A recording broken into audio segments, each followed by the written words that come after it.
राजकीय सम्मान सहित जेएनजी आन्दोलनका 9 शहीदहरूलाई यति बेला पशुपति आर्यघाटमा लगेर अन्तिम दाह संस्कार गर्ने तयारीका साथ महाराजगञ्ज स्थित टिचिङ अस्पतालबाट सबलाई निकालिसकिएको छ।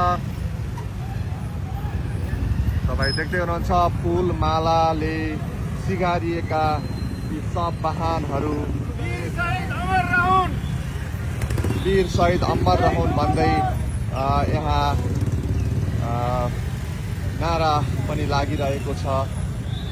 यो चाहिँ ललितपुर महानगरपालिकाले उपलब्ध गराएको शहीदको परिवारलाई उपलब्ध गराएको गाडी हो। वीर शहीद अमर रहोस् भनिरहेका छन्।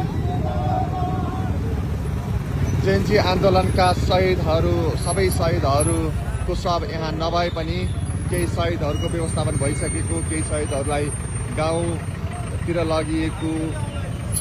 त्यो कारणले गर्दा 9 शहीदहरूको आज अन्तिम दाह संस्कार हुनेछ। तपाईं देख्दै हुनुहुन्छ टिचिङ अस्पतालबाट सबलाई बाहिर निकाल्दै पशुपति आर्यघाट लग्दै गर्दाको यो दृश्य लगभग प्रत्येक गाडीमा एउटा शव राखिएको छ।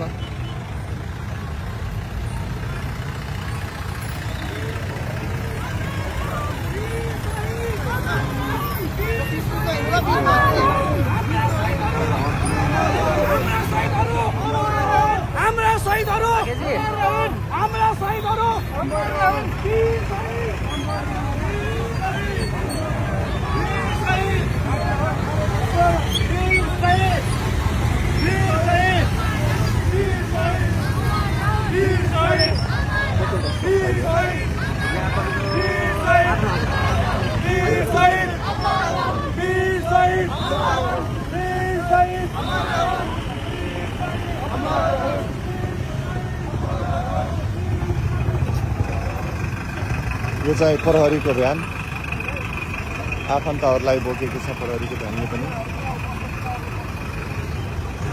एपीएफको भ्यान पनि उपलब्ध गराइएको छ।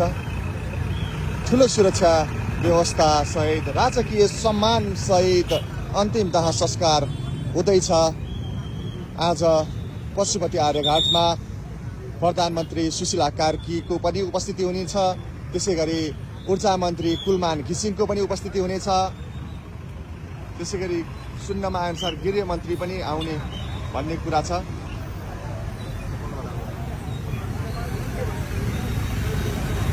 सम्पूर्ण शवहरू यहाँबाट निकालिएको छ। अब हामी तपाईहरुलाई पशुपति आर्यघाटबाट